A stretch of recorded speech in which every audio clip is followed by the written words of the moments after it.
Hello there, you amazing people and subscribers and viewers. Welcome to the latest episode in my series where I'm ranking every single season and series of Doctor Who from 1963 down to 2023. So this started off last year, back on the 10th of January, and now we are coming up to a year later, and we've just got on to 17th place. Yeah, it's been a long series, but I don't mind it. You know, it took over a year and we got 17 down into 17th place. So you're probably wondering what season is in 17th place. Well, it is season 3, which was broadcast from 1965 to 1966. Now, this season contains a lot of missing episodes, and when I did my announcement video of all the animations, I got confused with the Savages and the Smugglers because I thought it was actually I've actually thought the Savages was the one that was being animated, but unfortunately it's not. So basically season 4 will only need one more story to complete it, which is the Highlands, which I can probably say, if it is true that we're getting those two stories like the Underwater Menace and the Smugglers, I really do think the Highlands could be the last story for season 4, and then that would be the main Troughton season to come out on Blu-ray.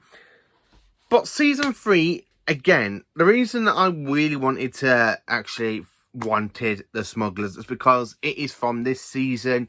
It is Peter Purvis's last story as Stephen Taylor, because Stephen Taylor leaves at the end of that story.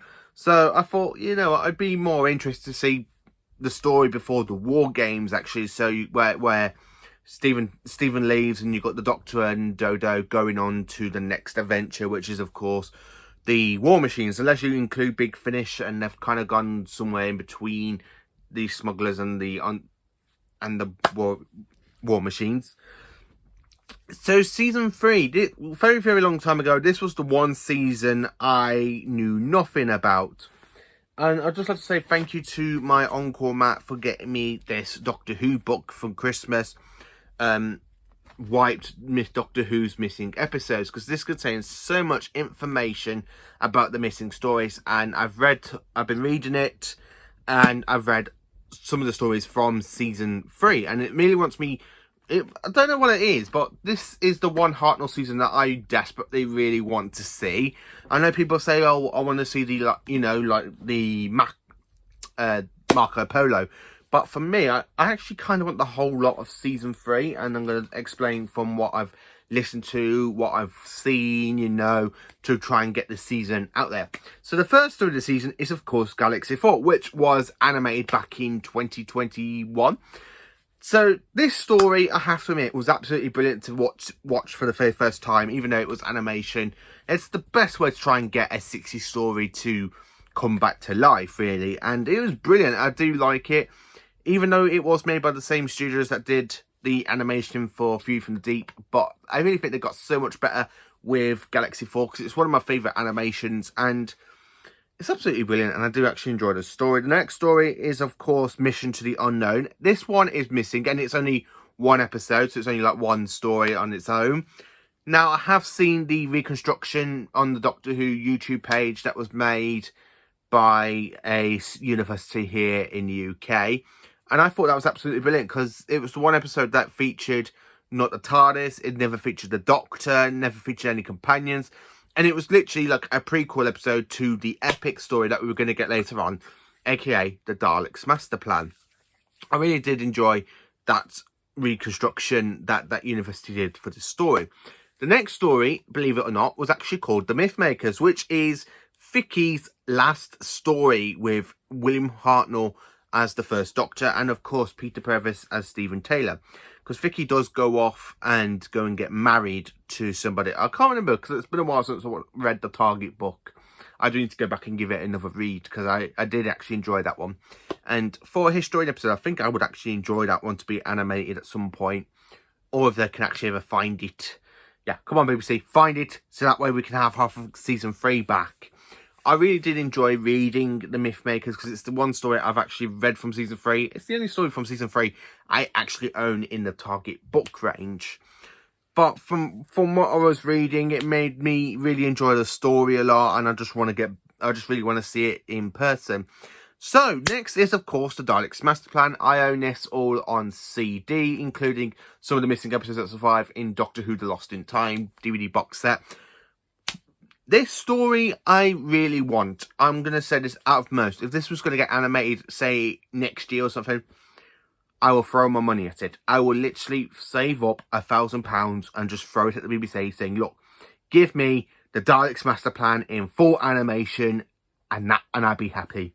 Because the Daleks Master Plan, even though I've listened to all the episodes and then I watched the surviving episodes, it really wants me to get this story even more, and I really wish it was existing more.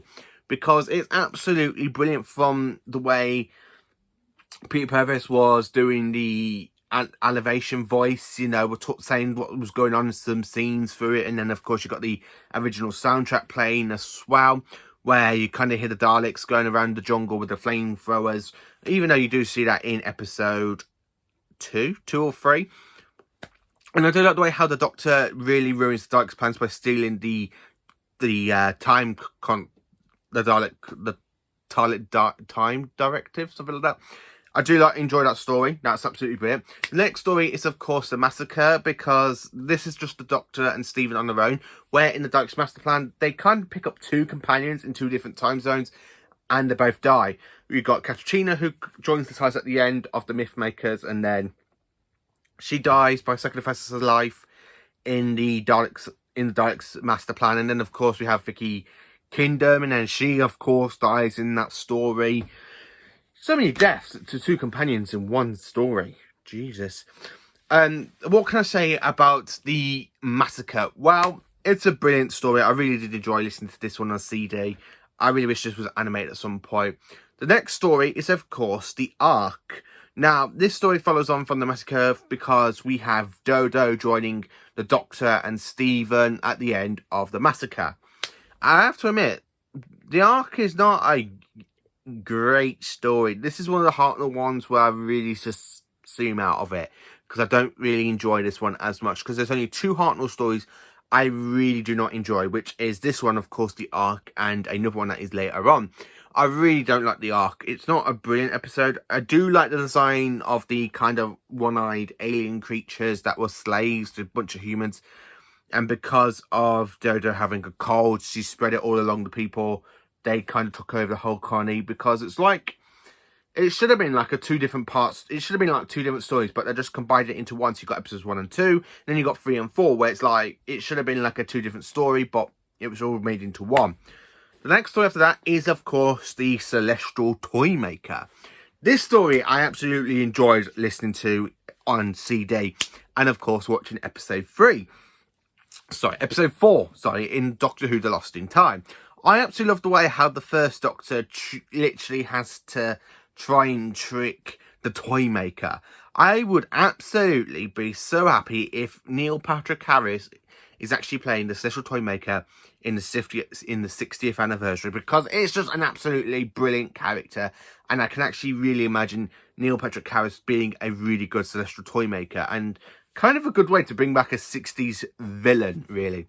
I love the Celestial Toymaker. Michael Gough is brilliantly in the role, and the way the Doctor tricks him, and of course they manage to escape, and the talking, they're going, so Doctor, do you think you have defeated him? No, I haven't fully defeated him. You can never defeat the Toymaker. Yes, you cannot ever defeat the Toymaker. You know, I guarantee my battles with him will become again. And, of course, we haven't really seen the return of Celestial Toymaker. It was supposed to make a return in the original plans for season 23 before the show was put on a hiatus. But I really want to see Neil Patrick Harris play the Celestial Toymaker in the 60th anniversary, like it's been rumoured. Then, of course, after this, you go straight into the gunfighters. So the Doctor's got toothache, and he decides to go to the West End in America to go and get a tooth pulled out. Yeah, this story, I just turned off after episode 1. I haven't really watched it all the way through because I can't get through the actual singing of the episode. I can't get through the main thing about the story. It's just really, really boring. It's not great. I really don't like the gunfight. It's terrible. The Savages, again, this one is a brilliant one because, as I said, it is Peter Purves' last story. I am sorry that I got mixed up between this story and the Smugglers, because I know Peter Purvis, I thought it was one Peter Purvis. I thought it was another season 3 story that was going to get animated, and then it turned out to be season 4. So I'm still excited. I'm like, oh, we're going to have more season 4. But season 3's only got 1 story animated and 3 existing stories. I just kind of want more from this season. I really do. The Smugglers, it's an interesting story. I do like the way how it ends with Steven staying on this planet to try and help it out, where the Doctor and Dodo basically get off after trying to sort out the situation. I need to give this one another re-listen to, because I've not listened to it in over 2 years, and it's kind of got out of my head a bit. And then, of course, we have the War Machines for the last story of this season. I love the War Machines. It's absolutely brilliant, because it's one, it shows where the Doctor will not be intimidated for the first time. When you've got all these army people running about because of the killer War Machines, and the Doctor's just there going like that with his cape and the hat on, and he stands up to the War Machines. And the way Dodo leaves, because she's got brainwashed and she gets sent somewhere in episode 2, and then of course episode 4 they're like, oh, we had a phone call from Dodo. Oh, really? Where is she Dodo? She's staying on, Doctor. Oh, right, okay. So at one point we were thinking, oh, the Doctor's got on his own, and then of course Ben and Polly basically forced their way into the TARDIS, and that's when that season ends. And then we go into season 4 with the Smugglers, and then of course we go straight down to the Faceless Ones from the Smugglers for Ben and Polly's journeys with the first and second Doctors. Season 3, it's really badly hurt from the actual missing episodes, and I do want them all found, or hopefully we get the animation working for season 3 next. Even though they've got to animate season 4, which is the Smugglers, if they are the Smugglers and the Highlands. Because, I mean, to focus on 2 stories from season 4, which is the Underwater Menace and the Smugglers, I think that's an actually brilliant choice. Try and get season 4 complete, then it's just the Highlands they need, and then season 4 is complete. So which is why I'm really thinking season 4 might be the next 60 set for the Blu-ray Doctor Who The Collection range for season 4.